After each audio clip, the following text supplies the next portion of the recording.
Right, good evening everybody, and welcome to this evening's Cabinet meeting of the Rushcliffe Borough Council. Just like to remind everybody that this is being live streamed on YouTube, so welcome to those watching. And also under the Local Authority Regulations 2012, anyone may film, record, tweet or blog from this meeting, but to remind you that it is outside the control of the council. So let's move to the agenda, and item 1, apologies for absence. We're all here as far as I can tell. Item 2, declarations of interest. Does anybody have any interest to declare? Silence. So the answer is no. Item 3, minutes of the meeting held on the 12th of December last year. May I sign those as a true and correct record? All those in favour? Thank you very much. Comes on to item 4, the citizens' questions. There are none. So we're on to opposition group leaders' questions. Item 5, I invite Councillor Walker to come forward, please.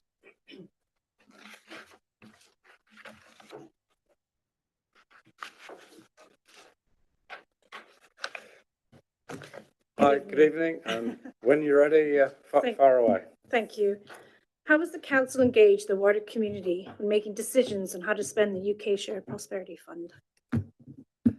And I'll ask Councillor Brennan to respond, please. Thank you. Thank you for your question, Councillor Walker. Well, UK SPF is a national government programme, as you're aware, in which they've set out the types of projects that they consider to be eligible for funding and the types of outcomes and outputs that the programme should deliver. This is the final year of the programme, year 3, and it has 2 elements to it: the grant funding for community groups and businesses, and funds available for RBC directly delivered projects and commission schemes. The grant funding element was signed off at Cabinet in October last year, and if approved tonight, Cabinet will sign off the schemes for the RBC commissioned element of the programme. The funding available to was approved on the basis of an investment plan that we submitted to government. This plan was drawn up to reflect and deliver on our corporate plan priorities. Those corporate plan priorities went out to wide consultation to all residents, and councillors were also given the opportunity to comment on them formally and informally.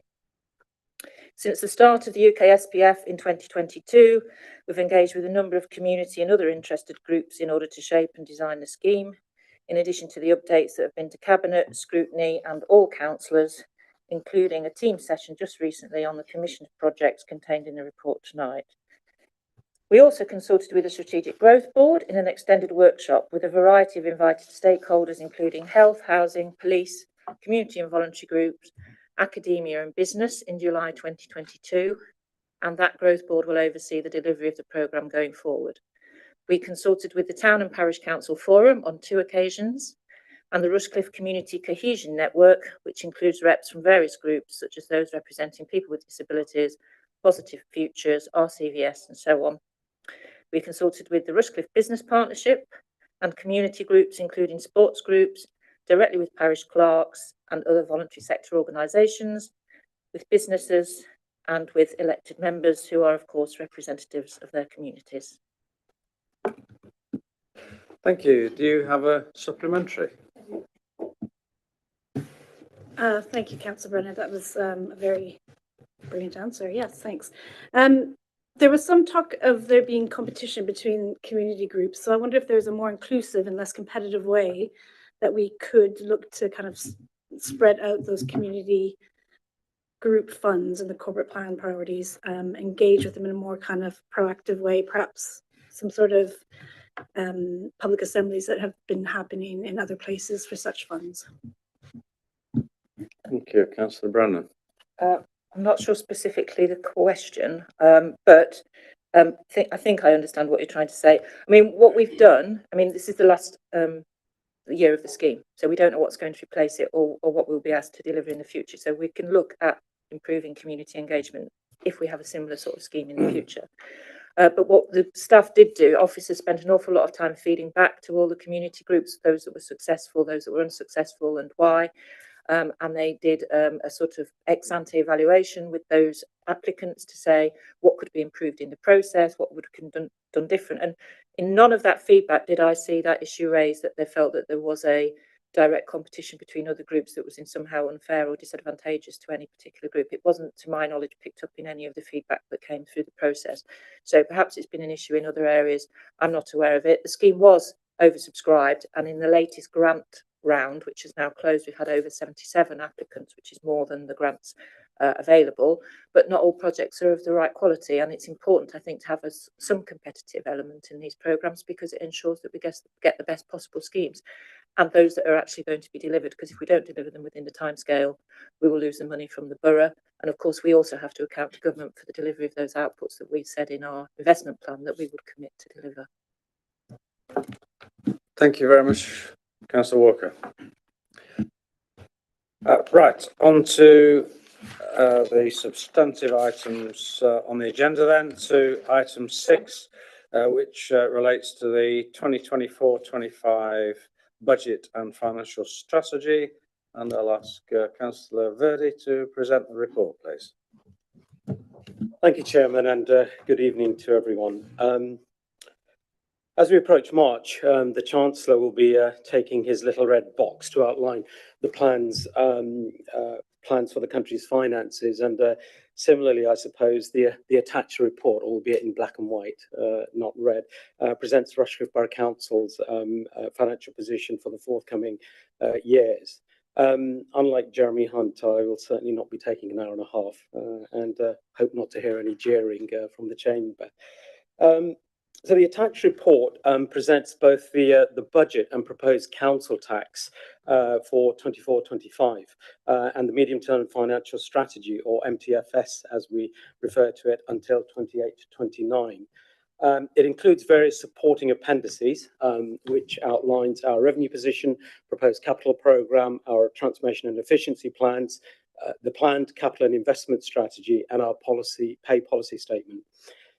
You'll be pleased to hear that I won't be walking through all of these various appendices. I'm sure we've had lots of opportunity to look through the details of that. But I will firstly bring your attention to the introduction and executive summary of the annex on pages 16 to 19 of the papers, which highlights the key messages within the budget proposals and documents, which I'll briefly outline some of the key highlights this evening. As we're all aware, for the past few years, we've had a challenging economic environment, ranging from austerity to COVID to cost of living and inflationary issues, exacerbated now by international conflict. The budget demonstrates the Council's ability to ride a number of financial storms, come out of the other side, and continue to deliver our excellent services. In the context of these strong headwinds, the budget deficit over the 5 years is projected to be manageable, which we anticipate to be in the region of £1.6 million. Clearly, there is still work to be done. We can do this with a sensible planning and not be forced into taking decisions we simply do not want to, particularly with regards to the headlines around the Section 114 notices, which we hear a lot of local authorities are having to issue. Inflation has been more than the level of council tax we can raise, so consequently income through its fees and charges has had to be reviewed, and we've had to raise some of those as part of these proposals. Most notably in our proposed budget, both garden waste collection and car parking being some of the highlights. Pleasingly, I'm sure Cabinet colleagues will be encouraged by the fact that our council tax remains the lowest in Nottinghamshire and within the lowest 25% in the country, with the Band D for the borough at £157.88, rising by £3.93 or 2.55%, which is approximately 7.5 pence per week. I would at this point like to remind Cabinet that we do have the option of raising council tax overall to 3%, which would be an additional 18 pence for our taxpayers, and therefore £5.17 rather than the overall £5 increase. The £5 annual increase is once again the preferred and recommended figure, and the lower amount is clearly better for Rushcliffe residents, particularly in view of the continuing pressures of the cost of living, although it does mean less council tax revenues for us, which will amount to around about £9,000 per annum, as we haven't done that. However, this policy decision remains under review as both macro and micro financial circumstances change. As Section 11 of the report states, and being transparent at Table 20, by choosing £5 rather than the 3% per annum council tax increase over the next 5 years, this will mean less income over the term of this medium-term financial strategy of approximately £289,000. As authorities across the UK have been headlining the Section 114 notices and the financial pressures, including servicing significant debt levels, we remain proud of the fact that Rushcliffe has no external debt and we are debt-free. Indeed, we are the only council in Nottinghamshire can actually state that. However, this does not mean that we will be complacent and will continue to ensure our plans remain prudent, sustainable and affordable. That said, our capital resources are diminishing.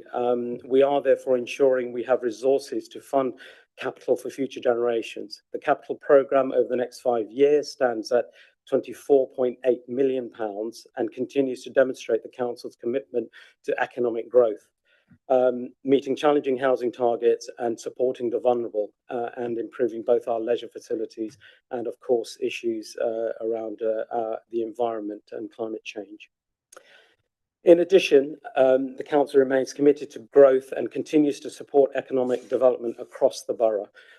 It is important that we remain a key partner and influencer in both the Freeport and the future East Midlands Mayoral County Combined Authority, the benefits of which will go far beyond the 5-year strategy which this report covers. As I said, we will not be complacent, and the council will continue to face many challenges in balancing its budget in the future. Such challenges include ongoing delays in financial reforms, continuing rising costs, and the real-term cuts in government funding. We're in a better place than most, and we will continue to develop the council's transformation and efficiency programmes.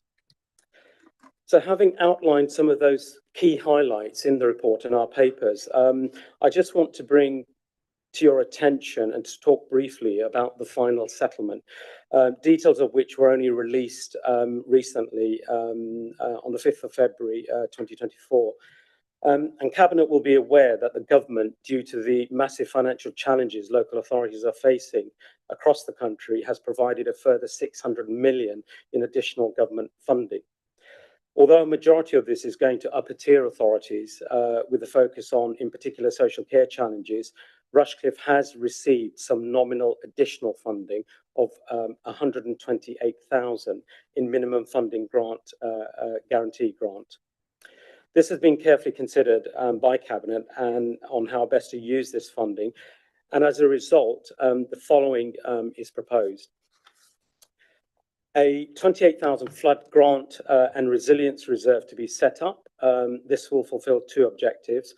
Firstly, the grants of £120 per property in relation to those properties that have had their integral or standalone garages flooded only will be made available. This will help to support the gap in funding currently available through guidance when the National Flood Scheme is in operation.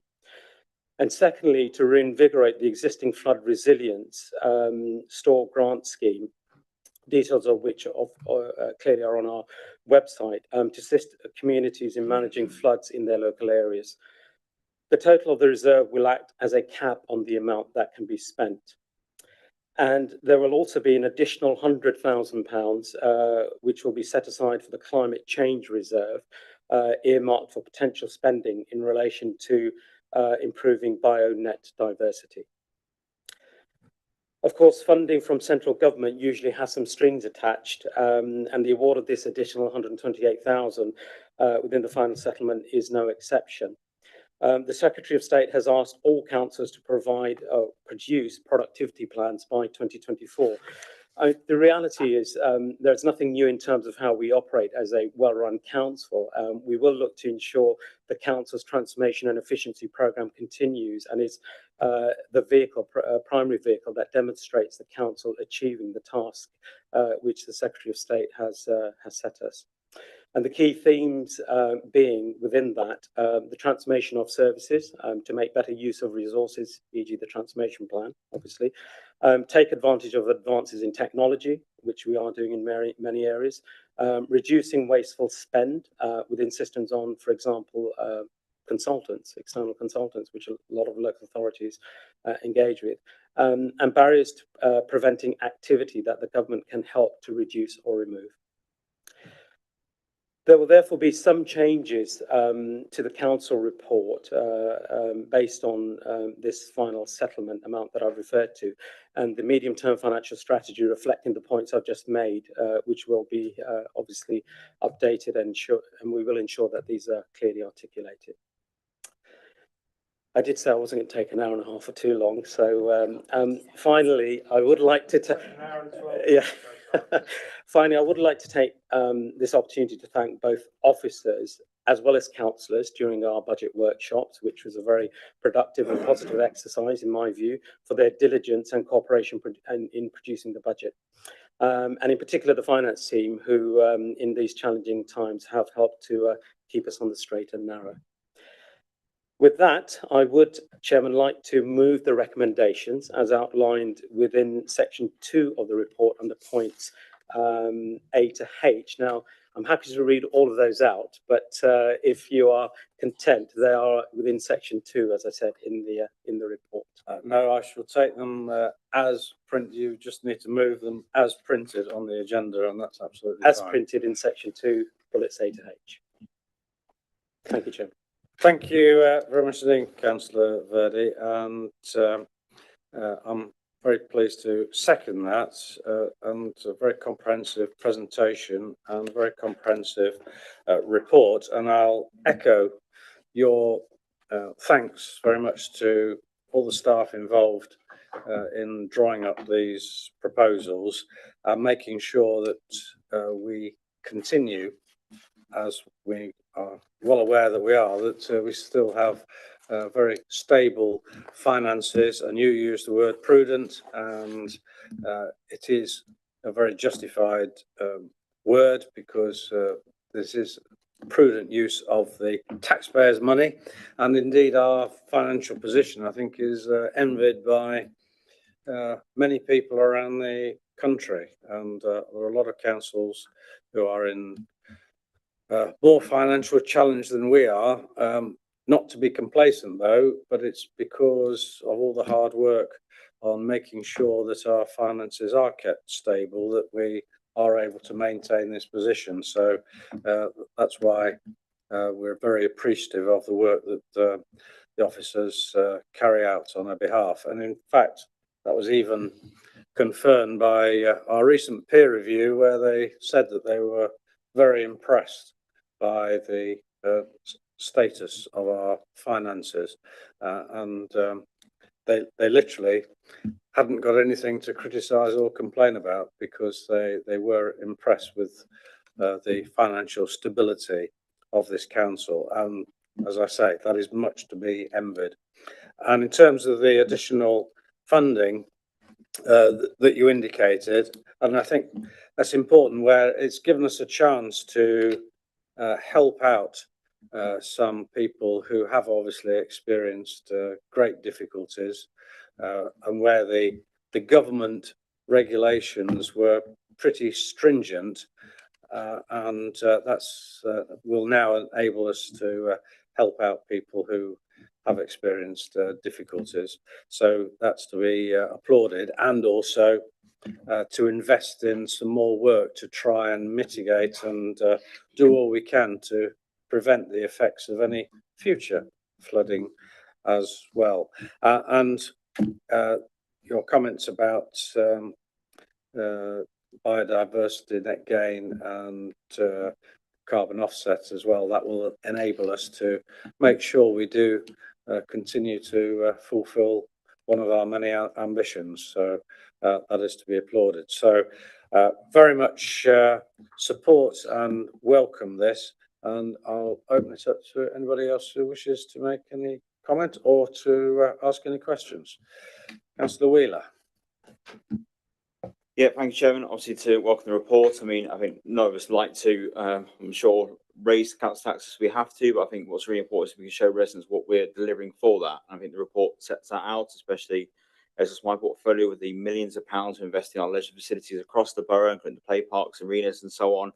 And what also really welcome is the £100,000 to the climate change reserve, because that money is going to be spent to help enhance our green spaces, which are already fantastic. And that can be available for everyone. Whether you've got £1 to your name or £1 million to your name, you can all enjoy those spaces. And we know we have our target to meet for carbon neutrality, and that money will actually help us. We're already on course to deliver that, but to absolutely make sure we get there, and at the same time, as I say, to enhance those spaces. So really welcome it, and like I say, really looking forward to bringing this to full council. I'm sure everyone will support. Thank you.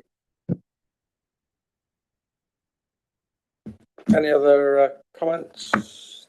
No. So as has just been mentioned, so this will now go forward to full council, but as Councillor Verdi indicated, it'll be slightly adjusted in order to take account of the latest events or the latest information that has come to hand. So with that, it has been moved and seconded. So all those in favour, please, which is unanimous. Thank you for that. So I'll move on to item 7, which is the UK SPF programme, and I'll ask Councillor Brennan, please.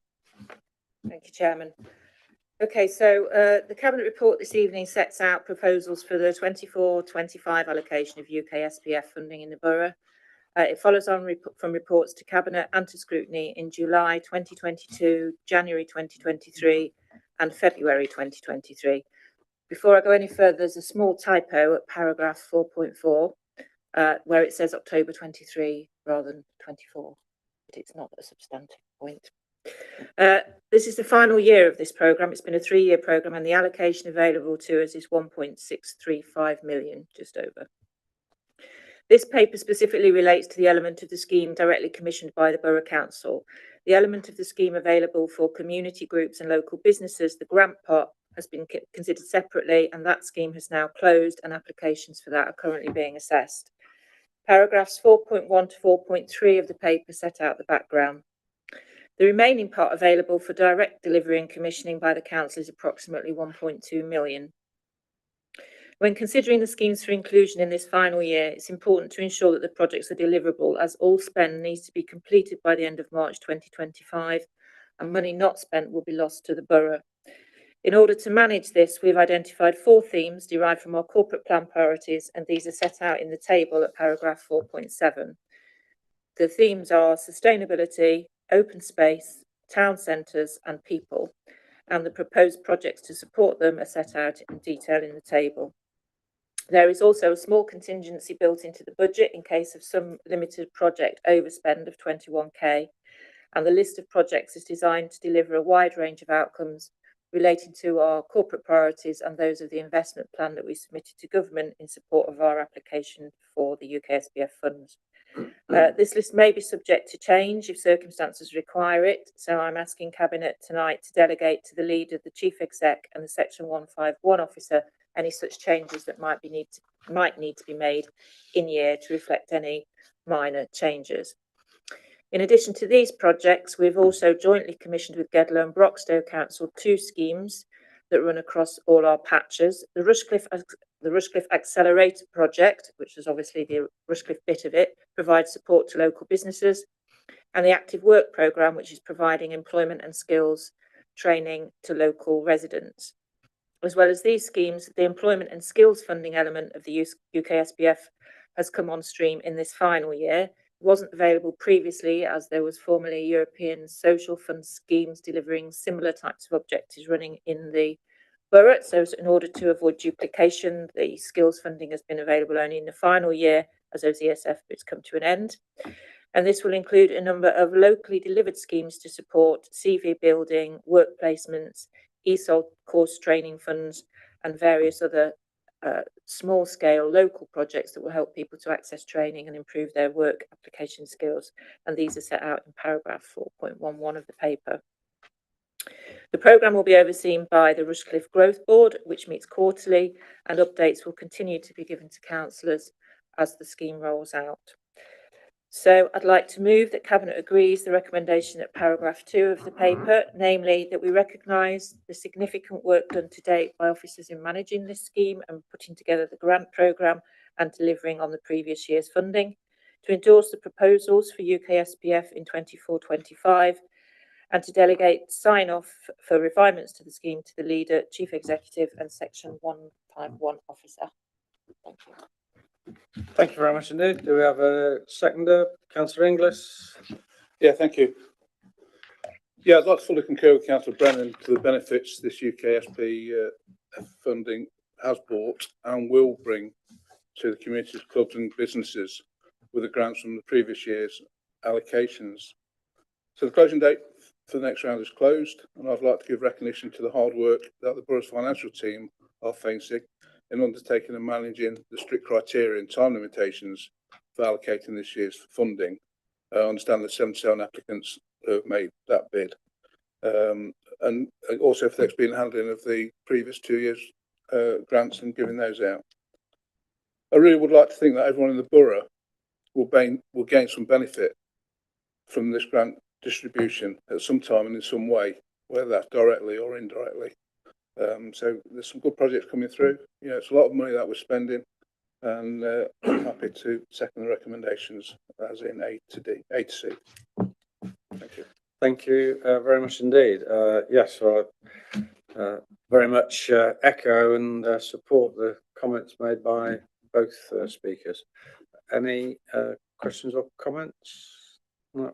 Councillor Wheeler? Yeah, thank you, Chair. I think, you know, with this funding, we look at what we've actually achieved over the last 3 years, or the last 2 years, what we've achieved this year going forward there. It shouldn't be understated, really. You know, I've been to a lot of the events that we've put on about this funding, for the Lunar New Year celebration this Saturday just gone. And actually, what this funding allowed us to do has made a real difference for our community. And you look at the funding, it's not just in one area, it's across various areas of the community and across geographically across the whole borough. And you know, in years gone by, we always struggled to get funding from government, these sorts of projects, and it's really welcome we got this funding there. It allows us to do these extra bits on top of statutory services, and I think they make a real difference to people. I've been, like I said, a lot of these events over time, people really do appreciate what we put on in terms of that. So really welcome in, and you look at the wide range of things that we're looking to fund for next year. I think it make a real difference to borough, and I'm just sort of the plea to government is to look at doing this scheme going forward, whether it's in the current guise and maybe make it a bit slightly less bureaucratic for going forwards. But in terms of the actual money out there, it does make a real difference, and so really would appreciate that support going forwards. Thank you. Thank you. Councillor Upton. Thank you, Chairman. I'd just like to echo what Councillor Wheeler said in basically that it spreads a lot of money across many more communities, and at the risk of stating the obvious, this UK SPF fund, in my opinion, is far more better focused on smaller communities than its predecessor, which was the European Union Regional Fund. So I applaud it and I echo what Councillor Wheeler said. Thank you. Yes, I absolutely agree with you. It does support smaller and local communities very well. Right. Okay. It has been moved and seconded. All those in favour? Unanimous. Thank you. So on to the final item on the agenda, item 8, which relates to the potential relocation of the Westbridge Customer Service Centre. Councillor Wheeler. Yeah, thank you, Chairman. So delighted to be bringing this report tonight to you. So what I'm going to be asking Cabinet tonight for the 2 recommendations is to approve exploring the relocation of our customer service centre in Westbridge to the library as soon as possible, in conjunction with Inspire, who operate the site on Nottinghamshire County Council behalf, and request the Council's property team to work with partners to market the existing Fountain Court premises to find a suitable tenant in line with our lease obligations. So why are we looking to do this? A few years ago now, we had to move our customer service centre from the police station because they were knocking it down, so it wouldn't have been very good having it still there. So, of course, we had to find a new site, and at the time, Gordon Road was struggling in terms of footfall and the mix of business there, so we felt having that move there would not only help Gordon Road itself, but make sure we still had a presence in a prime Westbridge location, because we were aware that many people, tens of thousands of people, were still coming to our customer service centres on a weekly basis, and we wanted to still provide that service. Obviously, with COVID, that has changed in terms of how people engage our customer services. A lot more people online and through the internet, but through the internet over the phone. But what we want to do is still make sure we have that physical presence, because we know that a lot of people still like to come in person, and there are sometimes sensitive discussions to be had. So we've been talking to our partners at the County Council, and we are hoping, obviously tonight and further some more negotiations, we potentially look to move into the library. It should be worth saying that the library would be unaffected in the services they do, so not looking to take the library out their own building, which is obviously welcome. But having that move there allows our residents to access all their customer service functions hopefully in one go. If they're going to the library, have our customer service centre at the same point, makes their journey much easier. And in terms of the location there, I think we all know the library is in a prime location, Westbridge, right off the main bus route, and the large car park next to it, and much accessible for people in wheelchairs and other mobility issues. So it's a no-brainer to me in terms of looking to explore this move. There will be a financial saving as well, and also bringing back into use a unit on Gordon Road for a business. So, like I said, Gordon Road's in a whole different place than it was a few years ago. Now we've got some fantastic independent businesses there now, and that road is thriving. And so hopefully we can bring in a business back into that unit there to keep that going, and also make sure we still deliver that service. There are a couple of options that are on the report in terms of locating to here or to not have a contact point at all. We just don't feel those options are right at the moment, especially with the amount of people still coming to the customer service centre. So we would put forward the move to the library, and also it's worth saying that our other locations in the rest of the borough will be unaffected as well. So while other boroughs and councils across the country looking to reduce their services there, we don't want to do that. The opening hours would be remain the same, and I'm sure the same level of service. You know, we want to pay tribute to our customer services team, who, you know, it's not always difficult when you're the first line of contact with some residents, especially with some of the inquiries that they have to deal with, but they're always extremely professional and always get really positive feedback from them. So, and of course, this move would eventually affect them, but we have been doing that engagement with them, and obviously really on board to go over the move, and we'll keep working them going forwards. So I'd like to put this forward to Chairman to Cabinet tonight. Thank you. Thank you. Seconder, please, Councillor Upton. Thank you, Chairman. Very pleased to second this report. It makes perfect sense to me, and with very little risk and a financial saving. You know, to have a customer service centre within a town centre library, what a great synergy of the services. What's not to like? Some people, as Councillor Wheeler says, still like that face-to-face meeting. Not everybody is IT enabled, and I think that's something to be valued, to provide that service. And finally, potentially, it brings back a commercial unit into use for retail, say, within the Westbridge town centre. So all in all, great project, fully supported. Yep, thank you very much indeed. Yes, well, having it in the library, that gives the opportunity of a one-stop shop, basically, but also subject to getting a tenant for the units, then it will present a great saving as well. So it ticks lots of boxes. Any other comments, Councillor Brennan? Thank you. Well, not to repeat the point, I also think it's a great scheme, but I think it also demonstrates how, if we use our investment and creative thinking well, we can contribute to keeping our high streets and town centres vibrant, because we know that they've all struggled since COVID, and the changes in the way that people shop and the way that they use those spaces. So I think anything like this that we can do that helps to tie in people to using facilities in the town and village centres is a great thing. So I fully support it. Thank you. Right, been moved and seconded. All those in favour, please. That's unanimous. Thank you very much indeed. That brings us to the end of the agenda. So thank you for your attendance, and I'll declare the meeting closed.